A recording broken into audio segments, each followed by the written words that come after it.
Bom dia a todos, sejam bem-vindos à final do Prêmio Inova, esse prêmio que é voltado para os alunos da iniciação científica, da iniciação e inovação da Unicamp. Nós organizamos esse prêmio, nós da Agência de Inovação Nova Unicamp, já há vários anos, com o objetivo de fazer com que os alunos ponderem um pouco mais a respeito do potencial de inovação de seus trabalhos, dos trabalhos que eles estão fazendo. É uma organização da Inova, certo? Nós vamos gravar esse webinar, então é um webinar gravado, depois a gente vai deixar ali no YouTube da Inova e vamos divulgar via as mídias sociais da Inova. Se vocês ainda não acompanham as mídias sociais da Inova, eu convido vocês a acompanharem.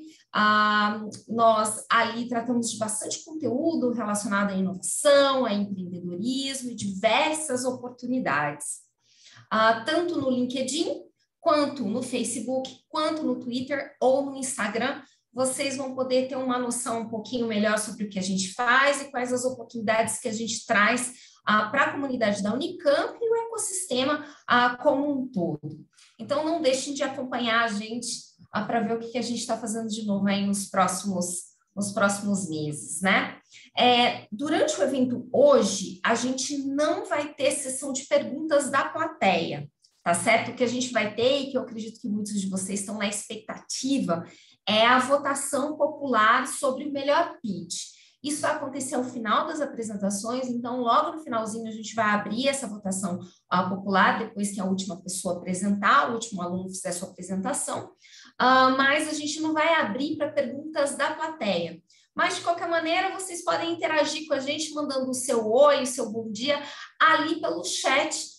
É só passar o mouse, assim, bem na base do teu computador, você vai encontrar essas setas, é só colocar ali no chat um oi. Se vocês quiserem também fazer uma torcida pela unidade de vocês que são de alguma unidade da Unicamp, escrevam por ali. Só não se esqueçam de enviar para todos, e não somente para o pessoal que está no painel, porque senão só a gente que está aqui apresentando é que vai ver o comentário de vocês. Então, não deixem de mandar um oi e, é claro, mandar sua mensagem de apoio para quem vocês estão torcendo, certo? Aliás, por falar em torcida, né, nós temos 6 alunos hoje na final, é uma final que tem alunos de diversas áreas, então são trabalhos que são completamente diferentes uns dos outros, né, mas que fizeram um trabalho, todos esses alunos, para preparar um pitch de maneira a apresentar o que eles fizeram numa linguagem que qualquer um possa entender e que também tem essa ponderação de potencial inovador. Eu quero, então, apresentar os nossos finalistas. Nós temos o Matheus, que é aluno de Sistemas de Informação, a Elisângela, que é aluna da Química, o Lucas, que é aluno da Engenharia de Telecomunicações, temos a Vitória, que é aluna das Ciências do Esporte, o Gabriel, que é aluno da Física, e a Giovana, que é aluna da Engenharia Química. Parabéns a todos vocês por chegarem até aqui, por terem feito esse esforço de ponderar esse viés inovador do trabalho de vocês. Quero também agradecer profundamente a banca que se comprometeu a estar aqui com a gente, né, doando um pouquinho de tempo para avaliar esses trabalhos, fazer comentários, começando pela Débora Gauss, a Débora que é jornalista, e vai trazer esse olhar da comunicação para avaliação. Obrigada, Débora, por participar. O Fábio Pagani, o Fábio é ex-presidente do grupo Unicamp Ventures, empreendedor em série, já teve mais de uma empresa, colabora com a gente, ex-aluno Unicamp, né? Colabora com a gente desde sempre. Obrigada, Fábio, por estar com a gente. Mariana Zanata, que é gerente do Parque Científico e Tecnológico da Unicamp e também da Encamp. Obrigada, Mari, por estar com a gente aqui hoje. E Thiago Loureiro, da Liga Empreendedora. Depois o Thiago pode contar um pouquinho mais para a gente a respeito das atividades da Liga, de maneira que vocês conheçam e possam acompanhar também quem tiver interesse em empreender. Além da gente da Inova, a gente tem aí outros grupos na universidade, né, atuando, divulgando as questões relacionadas ao empreendedorismo e à inovação, e a Liga Empreendedora é um desses grupos já bem tradicional na universidade. Para dar as boas-vindas para vocês e comentar um pouquinho mais sobre o que a gente faz na Inova, eu gostaria de convidar nossa diretora executiva, a professora Ana Fratini. Professora Ana, seja bem-vinda. Obrigada, Vanessa. Bom dia a todos e todas que nos assistem. Queria, de imediato, parabenizar aí aos finalistas, que vocês tenham uma boa final, tenham sorte e que tenham aprendido, alguma coisa aí para fazer esse pitch.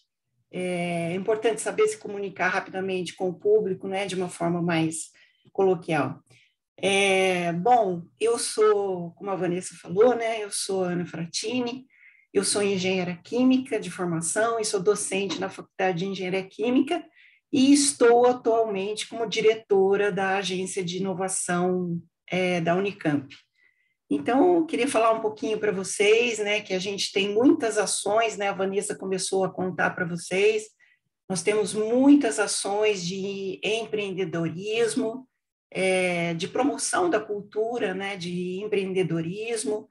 Nós temos 4 divisões, 4 diretorias, e todas elas voltadas para o ecossistema de inovação, tá? Então, para você que desenvolve uma pesquisa dentro da universidade e acha que tem algum caráter inovador na sua tecnologia, no produto que você está desenvolvendo, saiba que existe, então, a agência de inovação que cuida de tudo isso. Nós temos um time de aproximadamente 40 pessoas, muito técnicas, voltadas para a análise das inovações, para o empreendedorismo.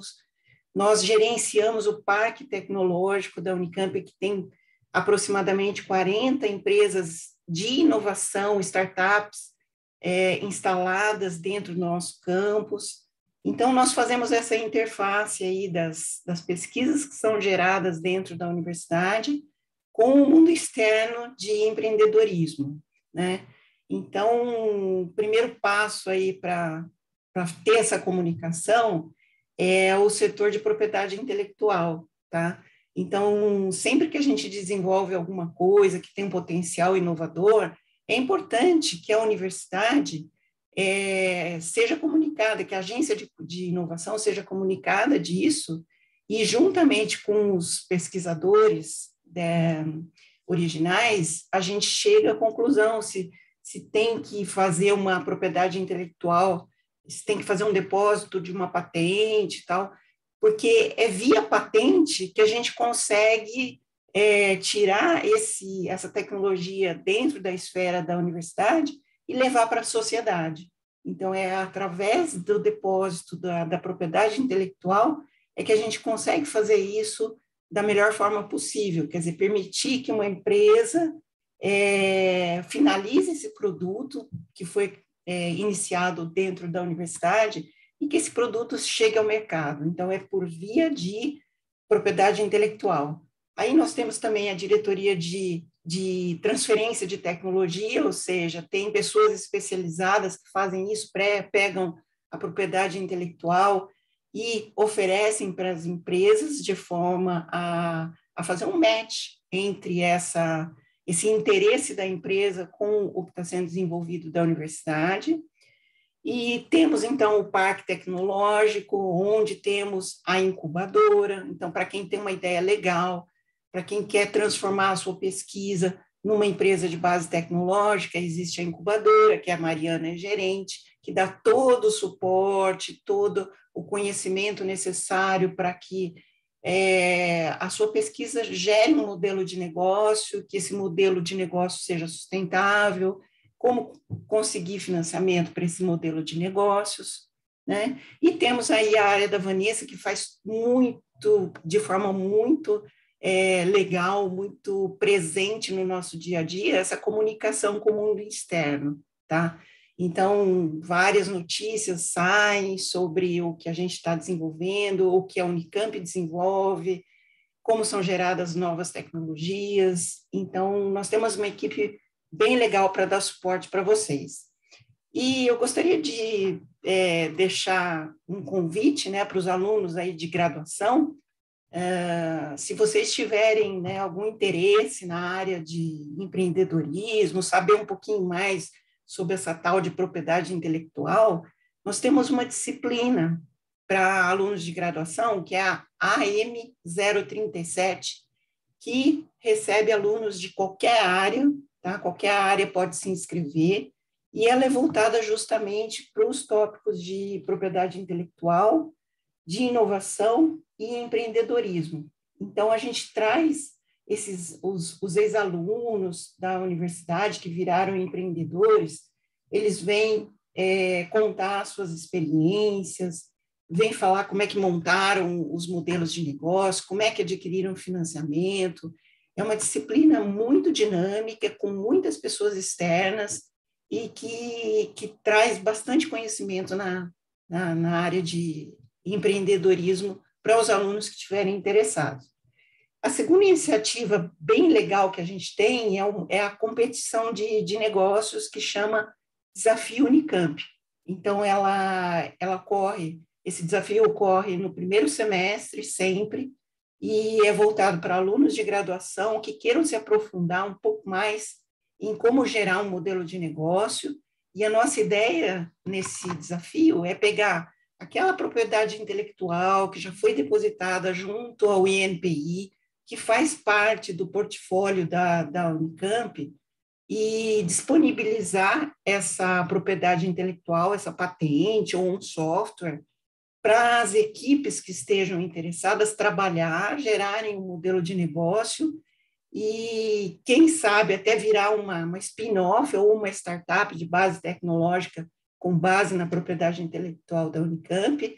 Então, todo o apoio é dado a essas equipes durante o semestre para chegar no modelo de negócios, e os melhores modelos de negócios vão para uma final, tem um pitch, e o vencedor recebe até uma possibilidade aí de fazer uma incubação para gerar uma empresa realmente ao final do desafio, tá? Então, é uma competição bem legal, é aberta para o Brasil inteiro, e o que é interessante, a gente está tentando, junto à Pró-Reitoria de Graduação, tornar esse desafio uma disciplina.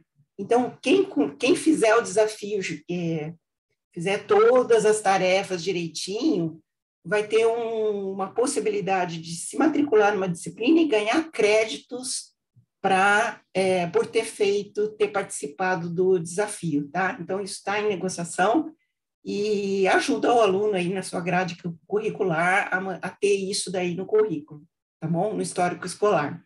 É bem legal. Então, de novo, muito obrigada por terem feito aí essa conjectura de se o projeto de vocês era inovador ou não, por terem estudado isso. Acho bem legal que vocês tenham se inscrito e terem chegado à final, tá? Então, parabéns aí, ó, Matheus, Elisângela, Lucas, Vitória, Gabriel e Giovana. E pessoal da banca, muito obrigado, Débora, Fábio, Mariana e Tiago, por terem aceito aí estar conosco agora de manhã para a análise desses pitches. Bom evento a todos. Obrigada, Vanessa, com você de volta. Obrigada, professora Ana. Pessoal, não deixem, hein, depois de entrar no site do Desafio Unicamp, dar uma olhadinha. É no primeiro semestre do ano que vem, logo no início das aulas, tá certo? Então, sem mais delongas, só recuperando, a gente vai sair aqui com um vencedor da banca e a gente também tem um voto popular, certo? Então, assim, ao final do evento, a gente vai abrir para que as pessoas que estão assistindo com a gente também possam votar e escolher o seu pitch favorito. Para iniciar, meu convite vai para o Matheus. Matheus, você está com a gente? Para vocês todos entenderem como vão ser essas apresentações, cada um deles tem 3 minutos para falar e depois eles têm 4 minutos para responderem caso houver perguntas da banca. Matheus, tudo bem? Seja bem-vindo. Olá, tudo bom? Você quer compartilhando compartilhar seus slides? Claro.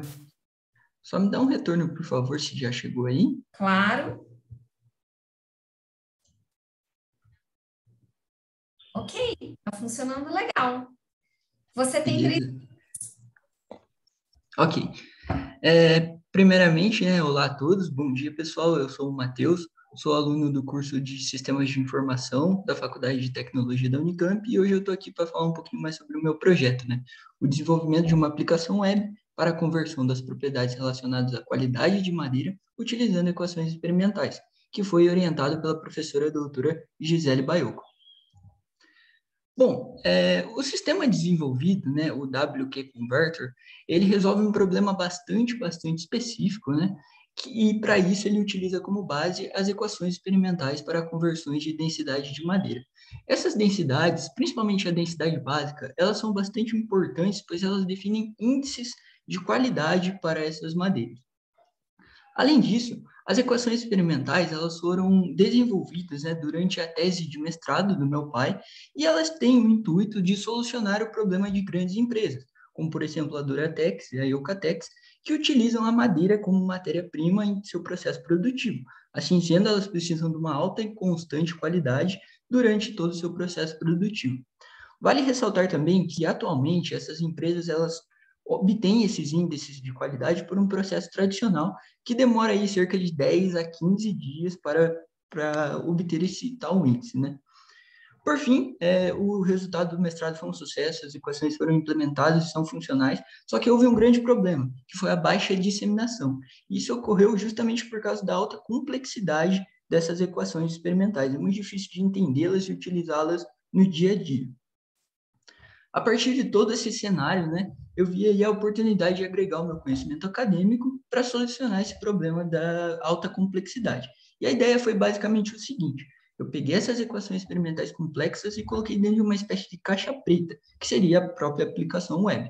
Assim, com apenas alguns cliques, né, o usuário ele consegue obter o resultado desejado, a densidade em questão, e ele sequer precisa saber da existência dessas equações, né?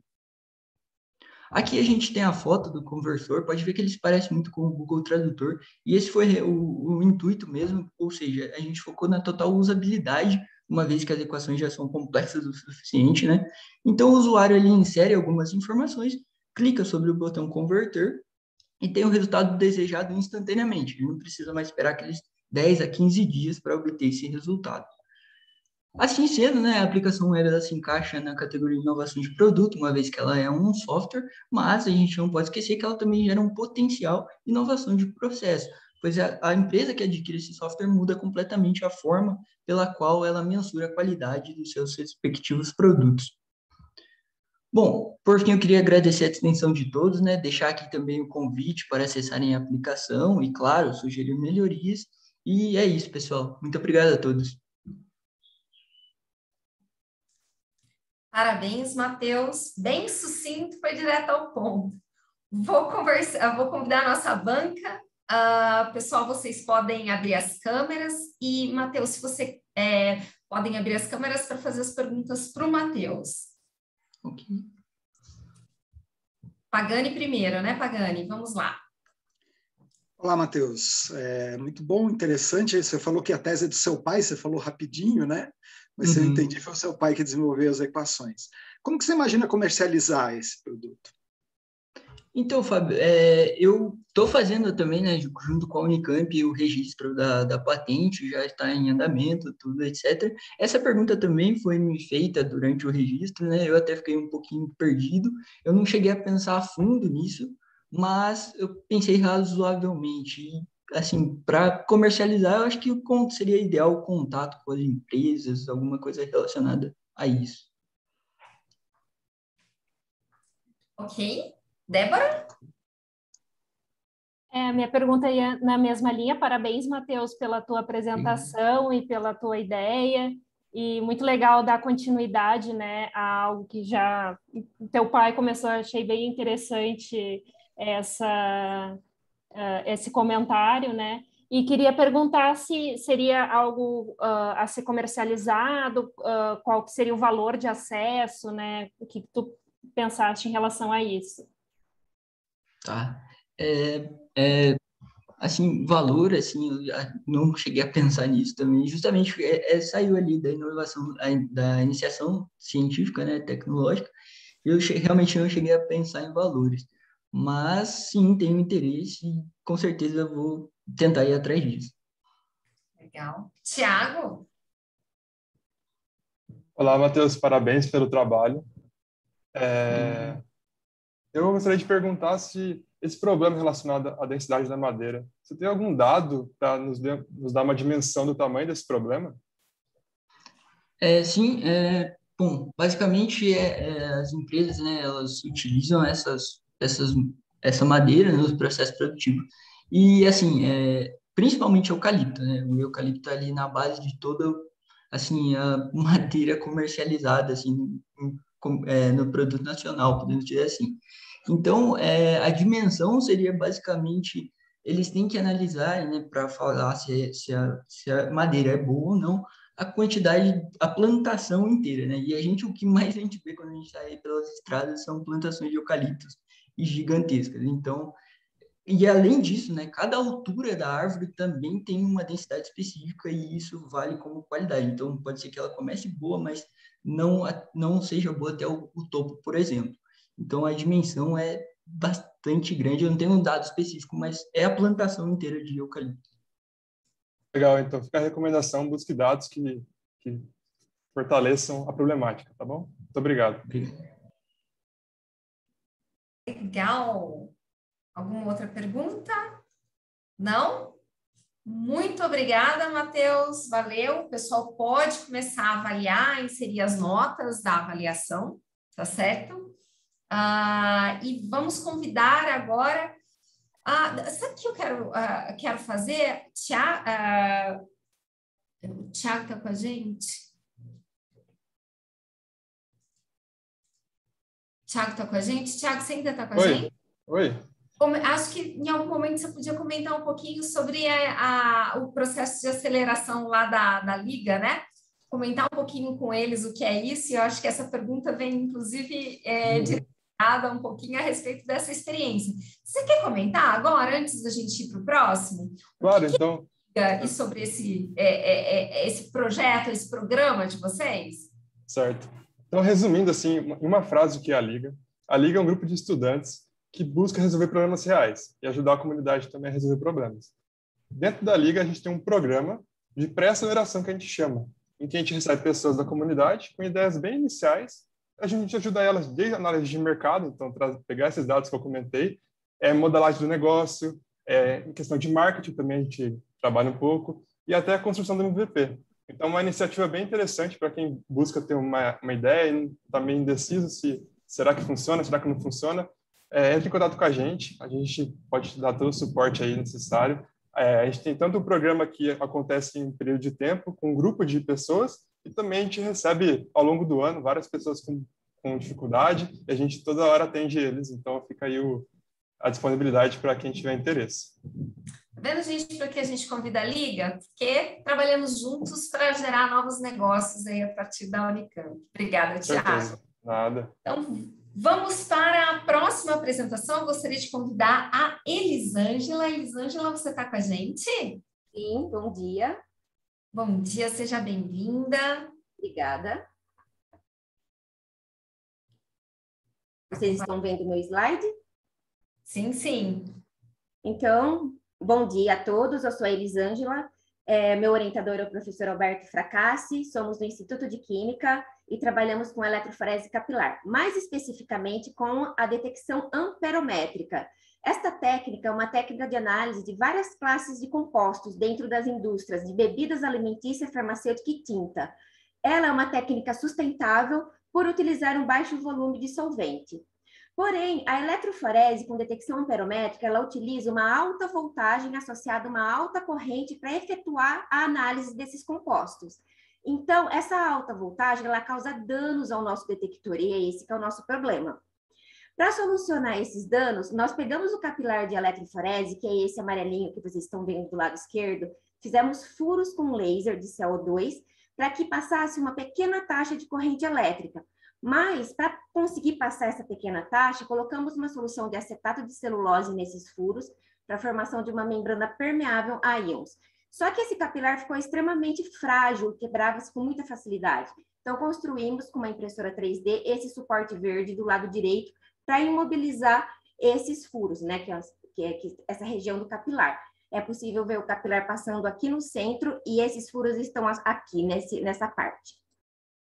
Então, para viabilizar as análises, fizemos também uma célula eletroquímica, onde pegamos o nosso detector que eu mostrei ali atrás, colocamos aqui nessa base do lado direito aqui da imagem, pegamos um eletrodo sanduichado aqui na placa de PMMA, que é acrílico, o analito vai ser gotejado aqui no centro e a análise vai ser recebida aqui pelo detector. Não existe até o momento sistemas comerciais de eletroforese contendo detector amperométrico. Então, temos uma inovação de produto. Uma vez que a indústria adotar a eletroforese capilar com a detecção amperométrica, o processo mudará e ficará mais voltado para uma química verde. Então, temos uma inovação de processos. Obrigada. Foi bem rápido, hein, Elisângela? Só em 2 minutos economizou 1 minuto. Bem objetiva. Mas tá bom. O problema é esse, a solução é esse. Tá bom. Ok, quero convidar a nossa banca para perguntas. Ok, Fábio. Oi, Elisângela. Comenta um pouquinho para a gente aonde se aplica isso. Quem faz quem faz uso desse tipo de equipamento e para que ele usa? Tá certo. Olha, por exemplo, a indústria farmacêutica, ela precisa fazer uma análise para ver se aquele medicamento está correto, se está na proporção correta, na concentração correta. Se tem algum contaminante, por exemplo, né? Ela pode utilizar a detecção amperométrica para fazer isso. Por quê? Hoje, ela utiliza uma outra técnica que é excelente, excepcional, mas a eletroforese, em relação a essa outra técnica, ela é mais verde, porque ela usa menos solvente para fazer essas análises, né?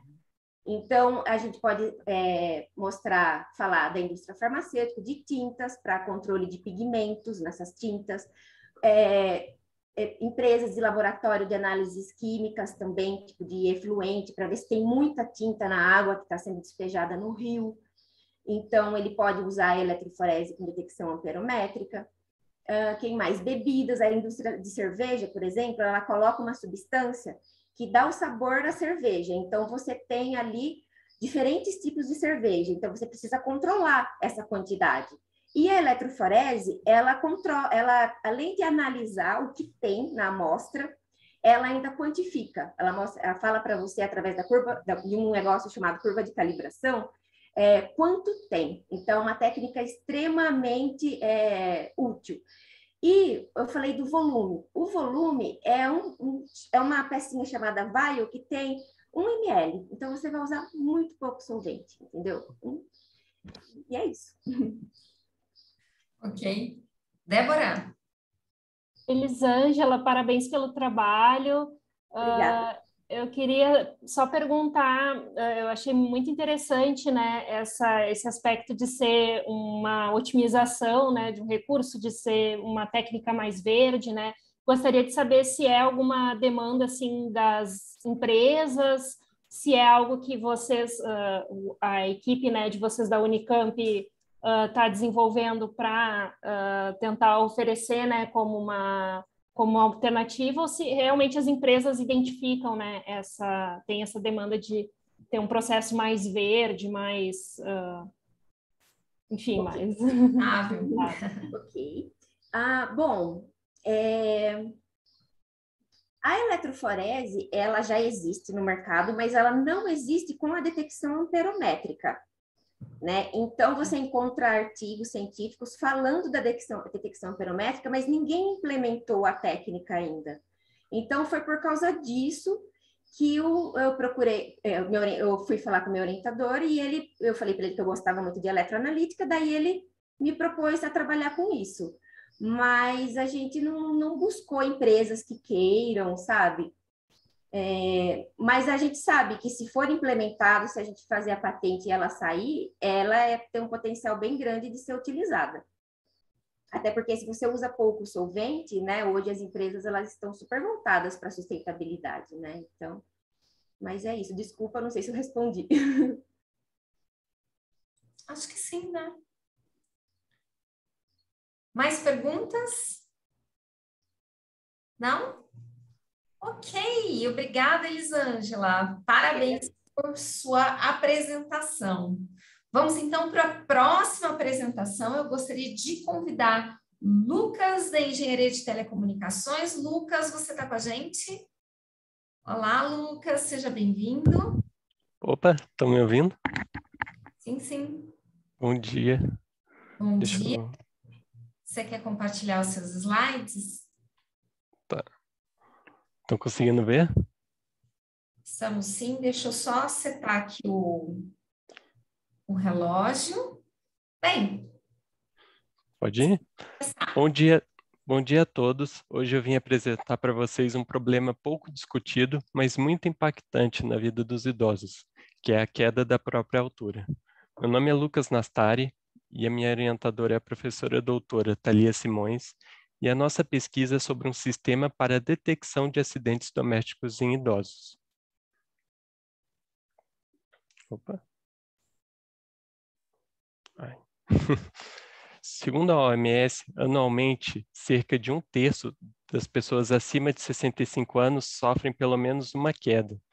E é importante ressaltar que, na presença desses acidentes, a normatização do SAMU orienta a presença do responsável ou familiar no local do acidente, porque é eles que autorizam o transporte da vítima e também permitem a entrada da equipe médica na residência. Levando isso em consideração, já existem algumas tecnologias sendo comercializadas no mercado, com o objetivo de melhorar a segurança do idoso. A primeira delas faz o acionamento da urgência através de um botão e também sensores para a detecção de quedas quando a vítima está incapacitada. A outra é através de um relógio inteligente e técnicas de telemetria captando sinais de voz. Esses dois serviços são bons, porém eles possuem um problema em comum. Eles necessitam da presença de uma central de atendimento para fazer a comunicação entre a vítima e o responsável, tendo um alto custo de manutenção do serviço e um atraso no tempo de atendimento. A nossa proposta e a grande inovação da nossa pesquisa é mudar a forma como esse monitoramento ocorre hoje através de um produto, uma câmera inteligente. Para isso, nós desenvolvemos um dispositivo, que são esses dois protótipos, que detectam a queda e enviam os dados para um segundo dispositivo. Esse segundo dispositivo possui uma câmera que grava o momento da queda, faz uma confirmação do acidente e notifica diretamente os familiares, através de uma página na internet. O nosso potencial produto é o primeiro totalmente automatizado e ele é mais acessível a longo prazo. Além disso, ele tem um alto potencial social, pois busca dar mais segurança aos idosos e encurtar o tempo de atendimento de uma emergência.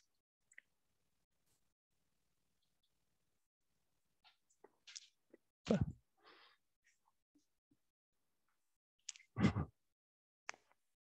Alô? Oi, Lucas, você terminou? Opa, terminei. Ah, você deixou claro assim? Se você não tivesse terminado. Tá, eu estava começando a nossa. Parabéns pelo pitch, Lucas. Eu quero convidar a nossa banca a fazer as perguntas. Você pode descompartilhar. Tá. Zanata. Oi, Lucas, bom dia. Bom dia. Eu fiquei com dúvida com relação a essa informação que você passou de que a notificação é dada por uma página na internet. Explica melhor isso. Como que a pessoa vai receber essa notificação? Então, ela vai precisar logar na nossa página e aí, quando tiver um acidente, um possível acidente, ela vai receber uma notificação direta no celular para ela identificar junto com as imagens da câmera. Ah, ela recebe isso pelo celular, ela não tem que Isso. entrar numa página da internet. Não. E o nosso objetivo agora é transformar isso em um aplicativo, para que fique mais fácil. Entendi. Obrigada. Tiago? Lucas, parabéns pela apresentação. Minha dúvida é em questão no quesito de inovação. Então, vocês propõem uma inovação que, pelo que eu entendi, ela detecta o problema de forma mais rápida. Sim. Porém, eu acredito que aquela câmera, aí essa é uma pergunta, o custo dela, ela em relação ao custo das soluções que já existem, você tem algum parâmetro, assim, alguma noção disso? Tenho sim. Então, as soluções que elas já existem, elas funcionam em uma média de mensalidades entre 180 a 350 reais. O nosso produto, ele tem um preço para instalação de em volta de 1.700 reais, só que ele não tem custo de manutenção nenhum. Então, a longo prazo, o idoso estaria economizando utilizando o nosso produto. Entendi, obrigado. Fábio? Ô, Lucas, tudo bem? Eu tinha uma pergunta parecida com a do Thiago, você já respondeu, quer dizer, é um produto de comercialização única, né? Sim. Vocês ponderaram e olharam um pouco sobre a questão de confidencialidade? Você vai filmar o idoso o dia inteiro, todo dia, ou a câmera só ativa a hora que tem a queda e só registra aquilo? Bom dia, Fábio. A gente pensou bastante sobre essa parte da ética de utilizar a câmera e tanto que a gente tentou utilizar o mínimo possível da câmera só no momento da queda. Nós estamos buscando formas de tratar a imagem para que o rosto do idoso não apareça também. Mas a gente parte do princípio que quando o idoso procura algum tipo de monitoramento, ele vai ter que expor a imagem ou a voz dele de alguma forma. Ok. Temos mais perguntas? Não? Então, parabéns, Lucas. Parabéns pela apresentação. Vamos agora para Vitória. Vitória, que é aluna das Ciências do Esporte. Vitória, você está com a gente? Tá dando para me ouvir? Tá sim. Tá, vou compartilhar a tela. Seus slides.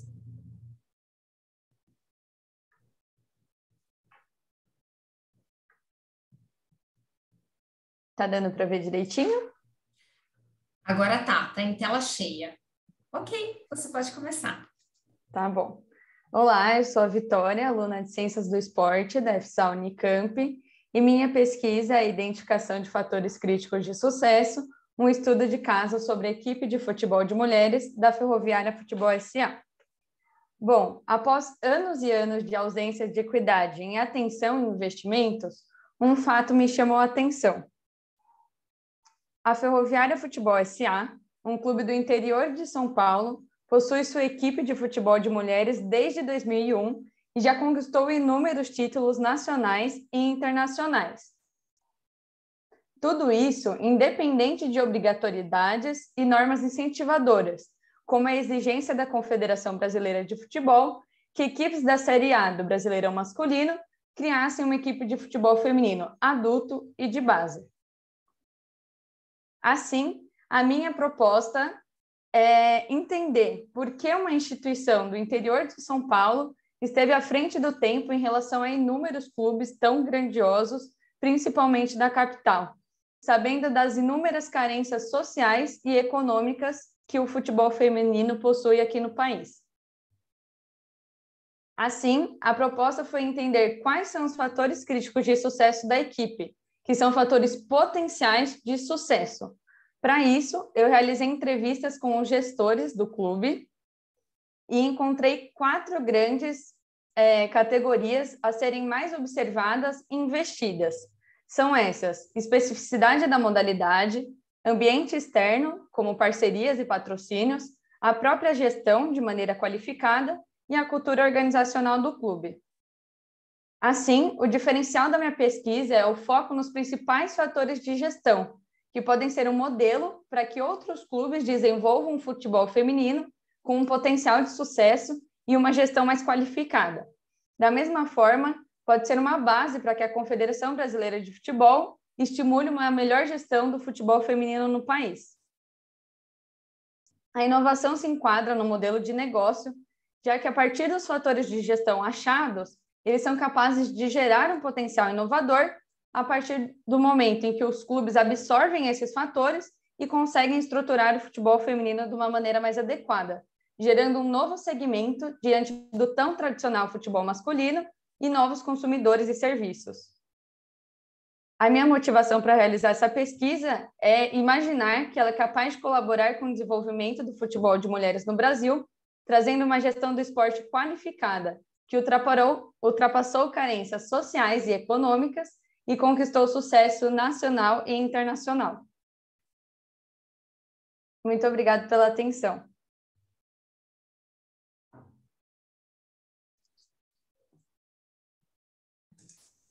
Vitória, parabéns pela apresentação.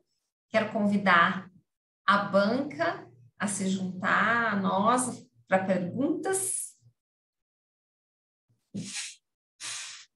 Pagani. Vou começar. Olá, Vitória.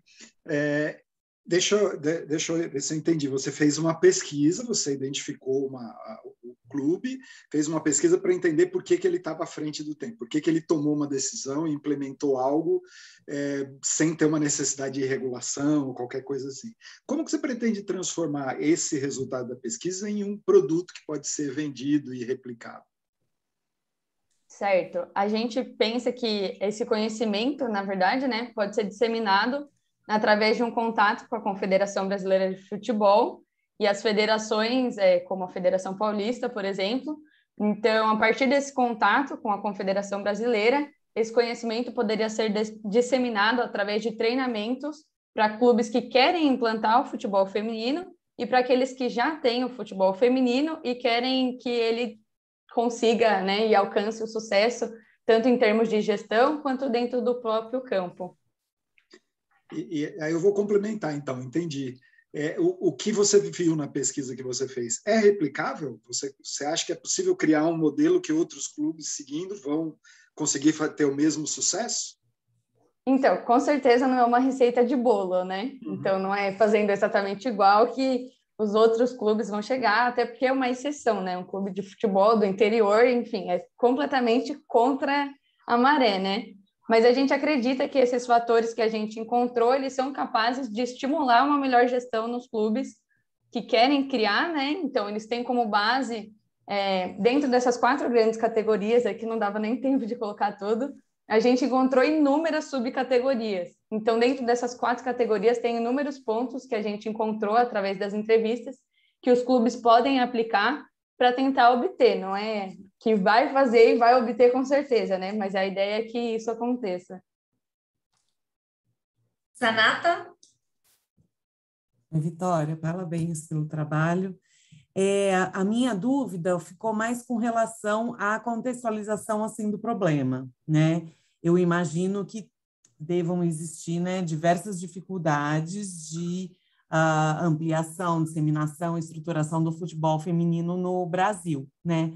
Mas você não trouxe esse contexto, né, para a gente, dos números, de quais são essas... Então, se você pudesse, né, se você tem esses dados e essa contextualização, né, trazer um pouquinho para a gente entender a pergunta do Pagani, né? Quer dizer, qual que é a demanda disso para os outros clubes aí Brasil afora, né? Que eu imagino que se São Paulo tem esse problema, imagina outros estados, né? Com certeza, obrigada pela pergunta. Como fica nessa, ai meu Deus, é muito rápido, a gente acaba cortando algumas coisas, né? Mas acho que o principal ponto para a gente levantar é que aqui no Brasil o futebol feminino foi proibido por lei durante 40 anos. Então, faz 40 anos que ele deixou de ser proibido. Então, essa proibição por lei, ela trouxe inúmeras consequências, né?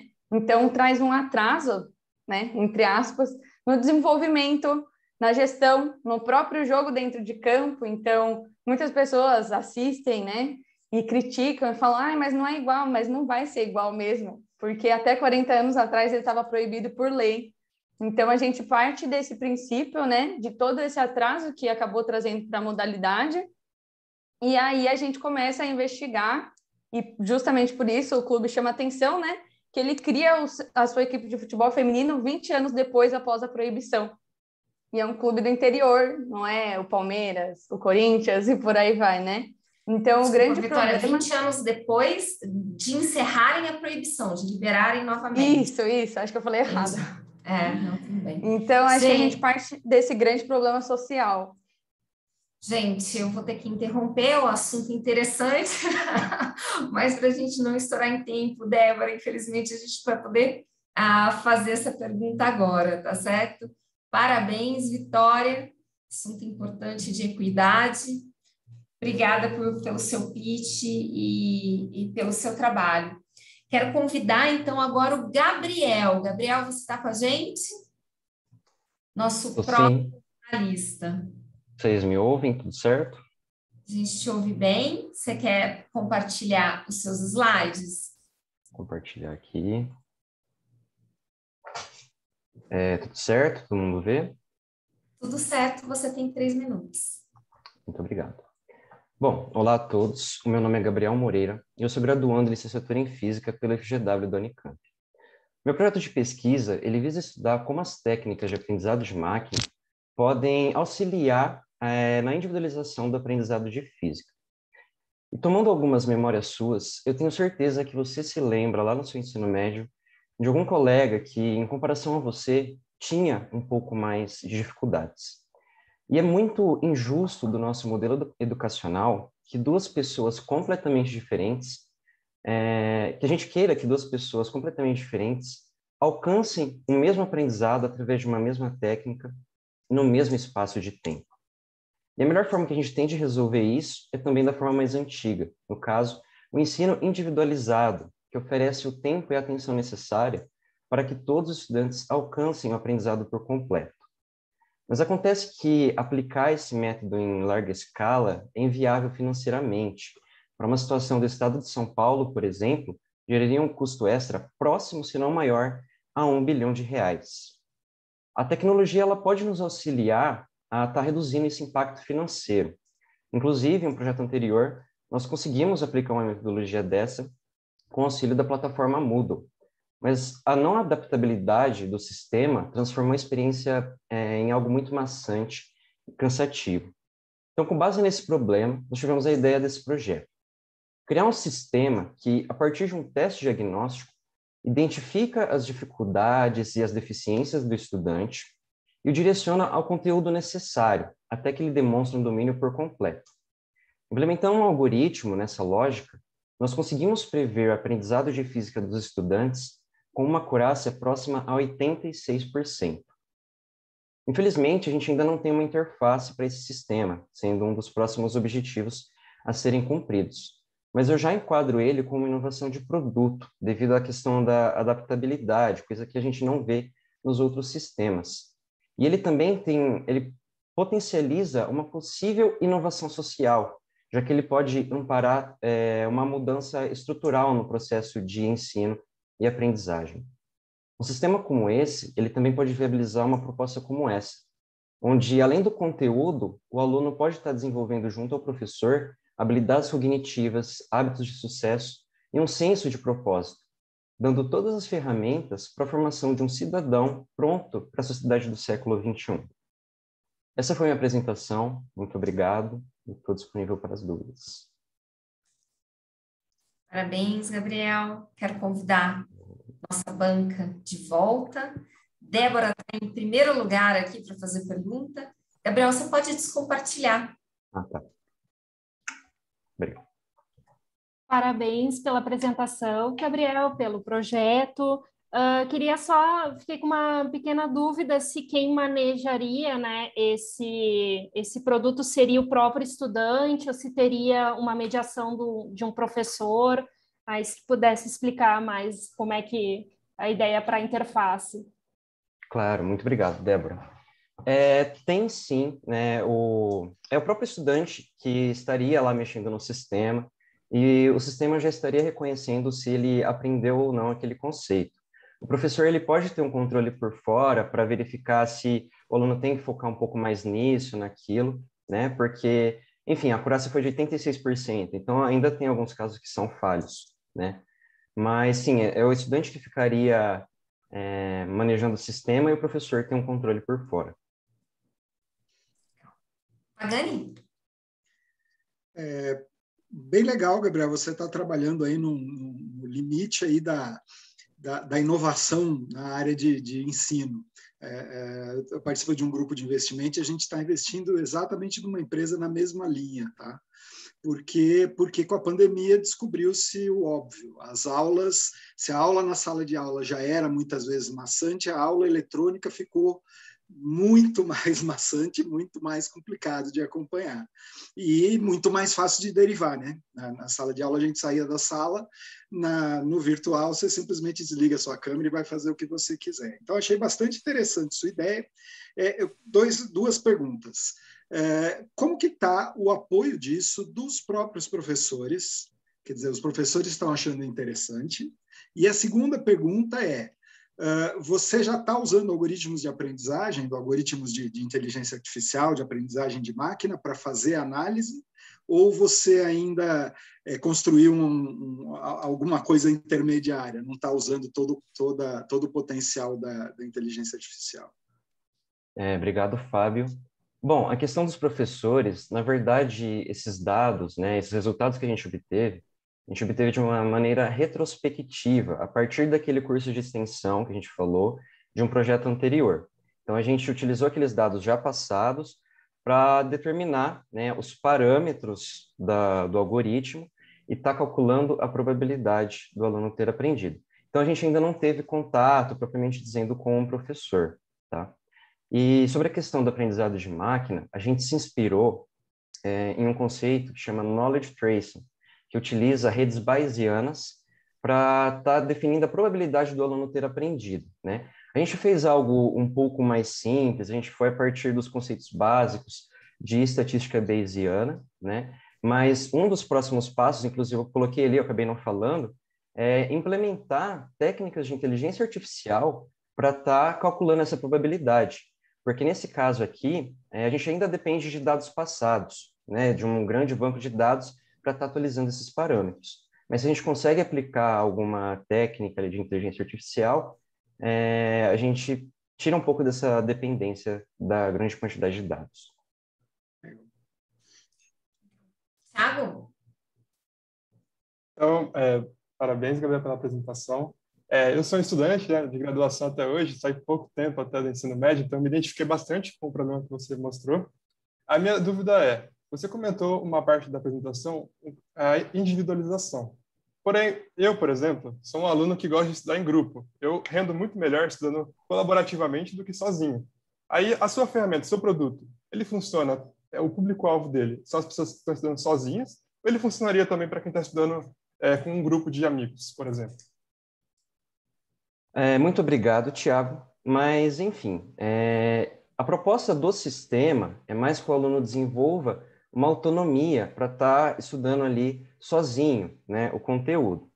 Mas ele por si só, ele pode ser considerado uma inovação de produto, como eu falei, mas o grande objetivo dele é viabilizar uma inovação estrutural, né, uma mudança no processo de ensino e aprendizagem, onde o aluno pode estar desenvolvendo em grupo, né, em projetos transdisciplinares que o professor organiza e tudo mais, outras habilidades e competências, né? Criatividade, comunicação, senso de propósito que eu falo ali, ele tem uma visão para o futuro, né? Eu já sou professor e eu vejo na escola que os alunos, principalmente do terceiro ano, eles só querem acabar tudo logo e eles não têm nenhum propósito para a vida, né? E alguns hábitos de sucesso também, como organização e autonomia, né? Como eu falei. Gabriel, obrigada. A gente tem que encerrar. Assunto importante e interessante, mas precisamos dar andamento aqui. Antes da gente ir para a próxima apresentação, eu gostaria de convidar a Mariana Zanata. Zanata, você está com a gente ainda para comentar um pouquinho a respeito da incubadora, para que vocês conheçam um pouco as possibilidades na incubação. E a gente teve bastante gente entrando também, acho que vale reforçar o convite para a M037, que é a nossa disciplina no ano que vem. Mari, você pode comentar sobre as duas coisas? Sim. Bom, como a professora Ana já comentou, né, na apresentação dela, nós temos uma disciplina que é oferecida semestralmente, a M037, né, temas contemporâneos, propriedade intelectual, inovação e empreendedorismo. É uma disciplina que a Inova oferece já desde 2008, e ao longo aí dos anos a gente foi aprimorando, né, o formato dela. Então, hoje é uma disciplina oferecida semestralmente. Para o ano que vem, ela vai ser oferecida às quartas-feiras, à noite, né, a partir das 19 horas. E, ao longo da disciplina, nós trazemos palestrantes para falar de diversos temas ligados a essas temáticas de inovação, empreendedorismo e propriedade intelectual. No geral, são pessoas que são empreendedores, ex-alunos da Unicamp, que vêm falar sobre o tema e trazer também a experiência deles de como foi empreender, né? Então, tem como montar uma equipe de sucesso para sua startup, como fazer sua empresa crescer, como buscar recursos. A gente tem algumas aulas de ferramentas também, de modelagem de negócios, né? Com alguns parceiros, como a Baita. A aula também sobre design thinking, e a ideia, né, o objetivo é que durante a disciplina os alunos montem grupos e desenvolvam um modelo de negócio em cima de uma ideia que eles tenham, de um projeto, de uma patente, né, e tem que apresentar isso ao final, né. Então, com isso a gente oportunidade, né, para quem estiver pensando em empreender a partir desse resultado dessa pesquisa, vale se inscrever no ano que vem e ter essa experiência, ter a oportunidade de conversar com um monte de gente que já tem empresa, né? Isso, porque aí com isso vocês vão poder aprimorar, né, esse modelo de negócios que vocês pensaram aí, né, para esse projeto, né, e quem sabe poder incubar, né, esse projeto, essa proposta na nossa incubadora.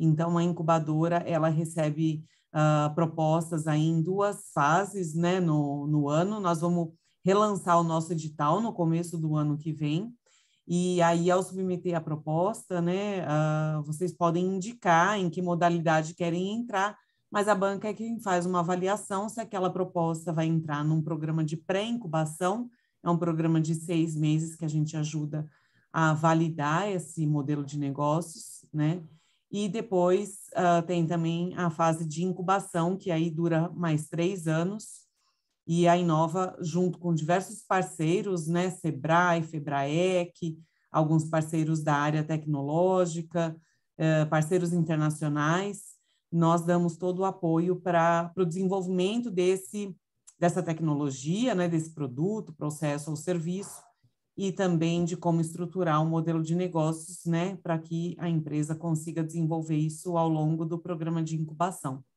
Então, já fica o convite aí para quem tiver interesse. Começo do ano a gente divulga, né, tanto as informações direitinho aí sobre a AM e também sobre o novo edital aí da incubadora. Obrigada, Mariana. Ok, vamos então agora para a última apresentação. Eu gostaria de convidar a Giovana, que é aluna da Engenharia Química. Olá, Giovana, seja bem-vinda. Obrigada, Vanessa. Eu estou pegando aqui para compartilhar. Peraí, rapidinho.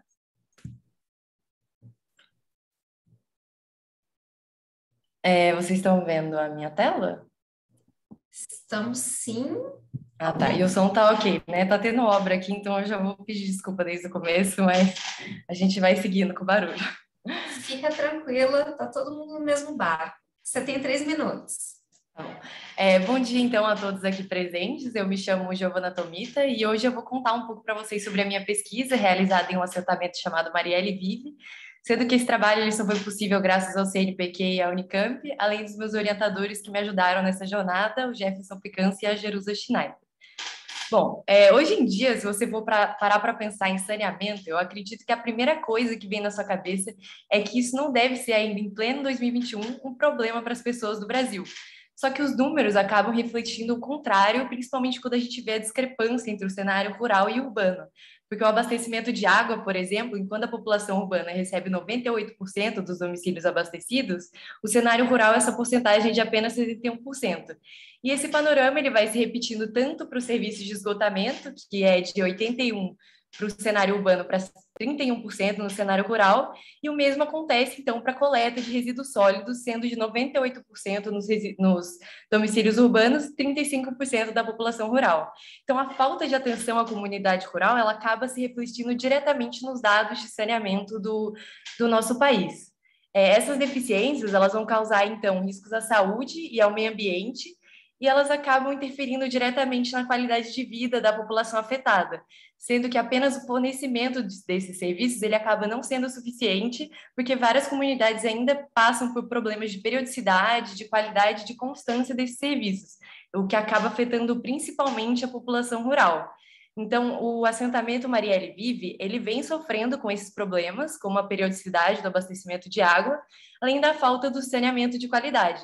Então, pensando nisso, foi montado um grupo de trabalho pautado nas exigências da comunidade, formado por representantes do Ministério Público, do MST, do NUIPA e por pesquisadores, e esse grupo realizou, então, a instalação de banheiros secos no assentamento, contando com a ajuda do técnico especialista e aliado ao assentamento Juliano Fujita.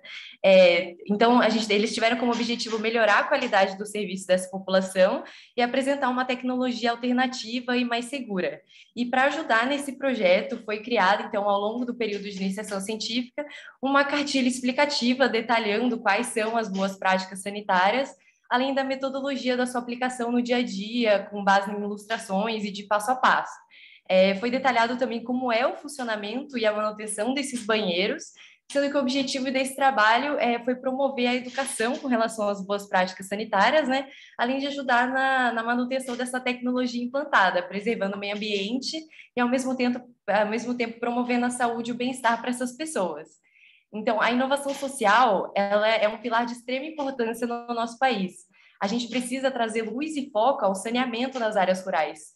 Então, toda a pesquisa ela veio com o objetivo de permitir essa divulgação de informação e conhecimento para esses habitantes acerca das boas práticas sanitárias, e a gente espera melhorar a qualidade de vida dessa população vulnerável. A gente precisa, então, dar continuidade a essas pesquisas que vêm como forma de trazer saúde e bem-estar, o que deveria e é um direito de todos. Muito obrigada. E Giovana, quero convidar o restante da banca, a banca para se juntar a nós.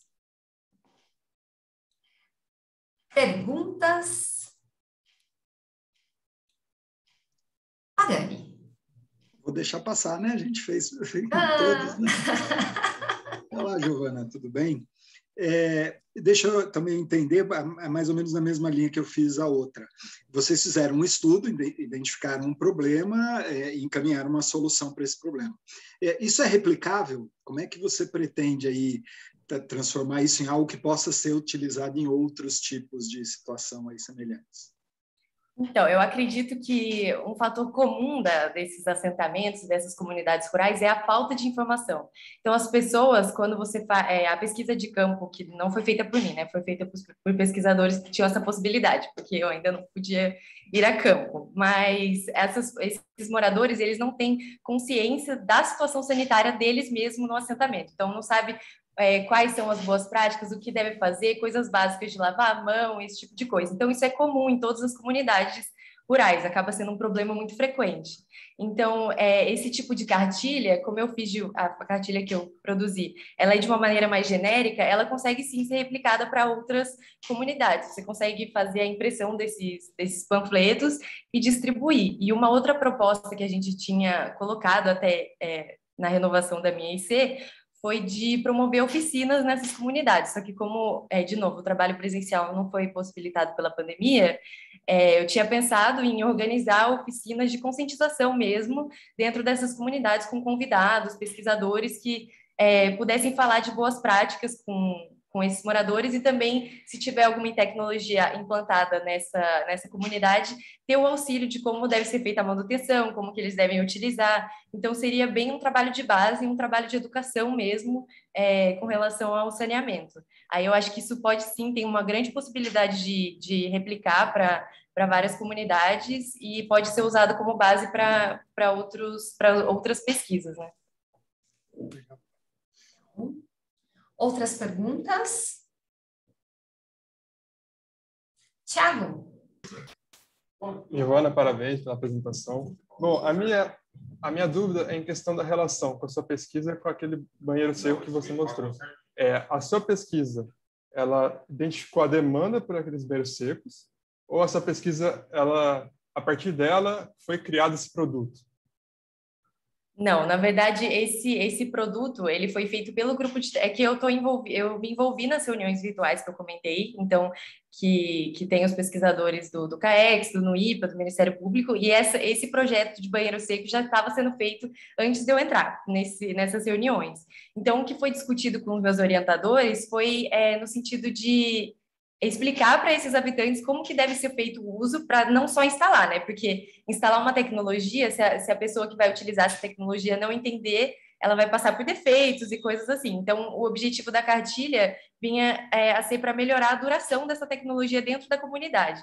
Mas, durante o ano, essas reuniões foram pautadas em vários temas, né? Até que o problema da água virou um foco muito, muito grande na comunidade, que eles passam por um pouco da falta de periodicidade, com a falta de água, eles têm esse problema, e agora eles ainda estão passando por um risco de despejo por parte do governo, então eu acho que o objetivo agora é realmente trazer foco para essa comunidade para tentar ajudar e manter eles lá, né, porque são mais de 1.000 habitantes nessa situação, e eles estão realmente passando pela essa possibilidade de despejo, que ainda vai ter recurso e etc, mas o meu trabalho veio depois dos banheiros. Que o Juliano está até aqui na chamada, então foi ele que implementou essa tecnologia. Eu vi como forma de explicar mesmo o funcionamento. Entendi, muito obrigado. Giovana, obrigada. Obrigada a todos. Gente, pedir para a banca, então, já irem entrando, todos podem entrar as notas. Pagani, posso aproveitar você um pouquinho para comentar? Logo temos dia da doação, né? Ou do doador, de repente contar para o pessoal que a Unicamp tem um fundo patrimonial, dizer o que é esse fundo patrimonial. Vamos aproveitar essa oportunidade. Claro. A Unicamp tem um fundo patrimonial, um fundo endowment, é o nome técnico aí do fundo. É um fundo que pode fazer uma infinidade de coisas dentro da Unicamp. Talvez a forma mais fácil de mostrar é comparando. A gente olha para as universidades americanas, as grandes universidades dos países europeus, e fala, nossa, como é que eles conseguem ter tanto dinheiro para fazer tanta pesquisa? Como é que tem tanto prêmio Nobel nesses lugares? Da onde vem esse dinheiro? Boa parte expressiva desse dinheiro, se não a maior parte, vem desses mesmos fundos endowment. Esses fundos são compostos por doações. Essas doações podem ser de R$10 ou de 10 milhões de reais. Né? Tem todo tipo de doação é bem-vinda e aceita para o fundo. O rendimento do dinheiro que vai para esse fundo é utilizado para apoiar pesquisas dentro da universidade, bolsa para alunos, melhoria de infraestrutura da universidade. Quer dizer, o fundo de endowment muda a cara da universidade e é uma forma de retribuir à universidade aquilo que a gente recebeu. No conselho do Fundo Lumina hoje, a gente tem, por exemplo, o Fabrício Bloise, que é o fundador e o CEO da Movile, que é dona da iFood, da Simpla e de várias outras marcas. Nós temos o César Gon, que é o fundador e CEO da CIT, que acabou de fazer a IPO na Bolsa de Nova York. Então, essas pessoas acabam contribuindo, já contribuíram, né, e ajudam a criar esse fundo. Ele se chama Lumina, a página está dentro do portal da Unicamp, lumina.unicamp.br. Quem quiser saber mais sobre o fundo e doar para o fundo, pode entrar no site. Acho que é isso, Vanessa. Coloquei o link do Fundo Lumina para que vocês conheçam, né, uma iniciativa relativamente nova, foi lançada no ano passado, durante a pandemia, né, e a gente está trabalhando aí bem forte para trazer grandes nomes para transformar o Fundo Lumina num grande fundo, né, um fundo que vai contribuir aí para o futuro da Unicamp em diversas iniciativas.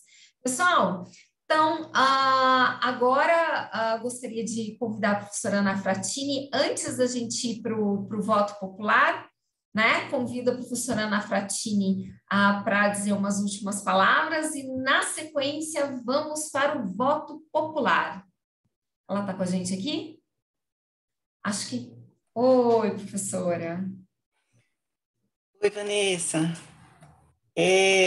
Bom, fiquei encantada com os pitches, parabéns, o pessoal teve aí um certo treinamento, né, para falar rapidamente sobre o seu trabalho, e assim, o que me encantou mais foi saber que o trabalho de vocês no PIBIC, né, não era diretamente voltado para a inovação. Então, vocês tiveram que fazer uma análise do trabalho que vocês desenvolveram e certamente procuraram os seus orientadores para pensar, né, como que o trabalho de vocês se encaixavam, e a gente pôde perceber que realmente os trabalhos se encaixaram naquelas categorias que nós tínhamos, né, que era inovação de produto, inovação de processo, inovação na organização, inovação em marketing, de modelo de negócios e na inovação social.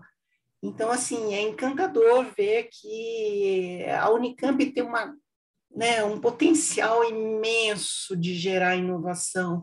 Então, a gente pensando, estruturando um pouquinho melhor com nossos orientadores, a gente tem a chance de colocar muita coisa boa no mercado, né? Então, parabéns para vocês que pararam, né, para analisar como é que o trabalho de vocês se encaixava nesses itens que a gente colocou para vocês, tá? Então, parabéns, boa sorte aí para os finalistas e obrigado pelo trabalho da banca aí, que foi muito legal também as perguntas que vocês fizeram. Fantástico. Professora, já conversei com alguns deles que tem que fazer registro de PC e também da entrada na comunicação de invenção. Então, estamos esperando todos vocês com as comunicações de invenção da Inova. Carol, podemos abrir para o voto popular? Podemos, Van. Vou abrir então, pessoal. Tá compartilhando a pergunta? Apareceu aí para todo mundo? Apareceu. Então, podem votar.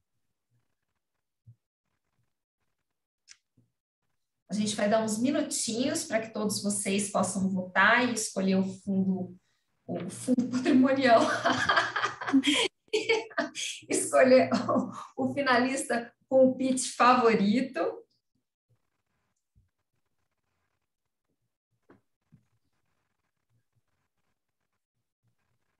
Carol vai avisando para a gente a respeito da evolução desses votos. Tá 92%, assim, já. Já tá legal, hein? Tá legal. Acho que já não tá mais movimentando, já vou encerrar, então. Tá ótimo. Vamos conhecer a votação e compartilhar. Ok, temos então Vitória. Vitória, parabéns. Você foi eleita melhor pitch pelo voto popular. Você está com a gente aqui, Vitória? Tá dando para me ouvir? Tá dando sim. Você tem um minutinho para os agradecimentos, depois a gente vai para a banca.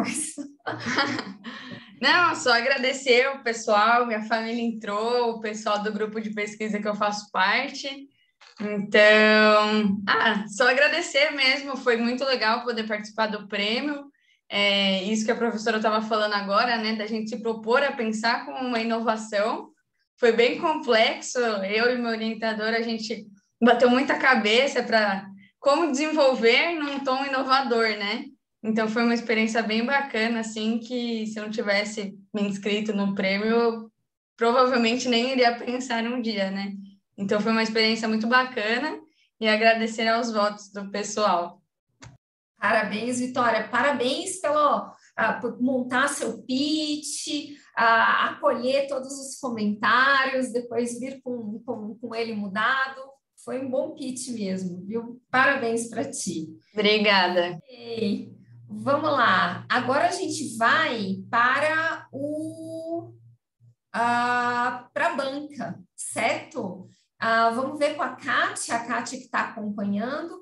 Kátia ainda está terminando, né? Você pode avisar a professora Ana Fratini para ela fazer o grande anúncio aí na sequência.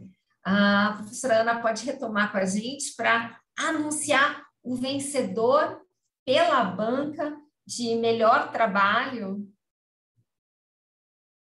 Ok.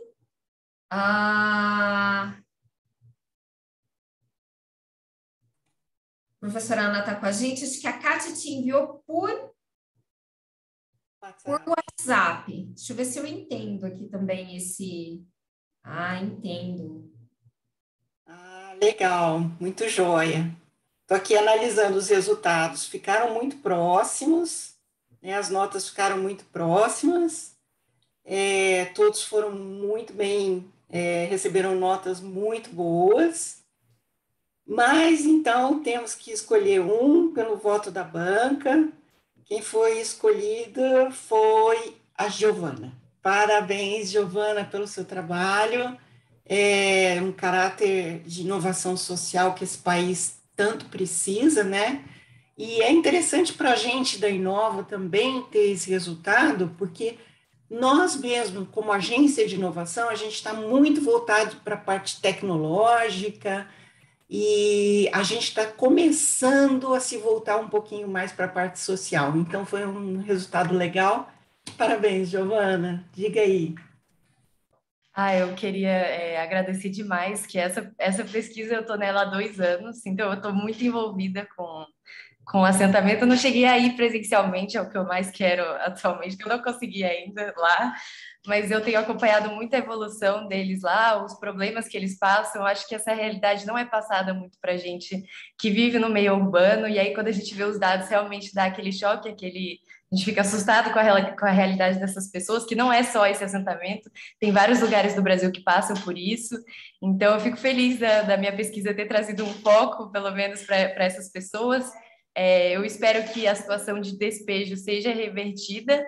Está acontecendo essa semana, está muito atual ainda o processo que eles estão passando. Então, e são mais de 1.000 pessoas morando nesse assentamento, então a gente precisa, sim, ajudar, a gente precisa trazer foco para a inovação social, e muito obrigada mesmo, fico muito feliz. Parabéns, Giovana, parabéns a todos os que participaram, ótimos trabalhos, e parabéns por terem se envolvido, fazer o pitch, pensar na inovação, continuem engajados nesses temas, e encerramos aqui essa organização da Agência de Inovação da Unicamp. Se vocês quiserem rever, colocar algum comentário, nós vamos colocar esse vídeo no YouTube nos próximos dias e divulgar via mídias sociais. Não deixem de nos acompanhar. Até breve.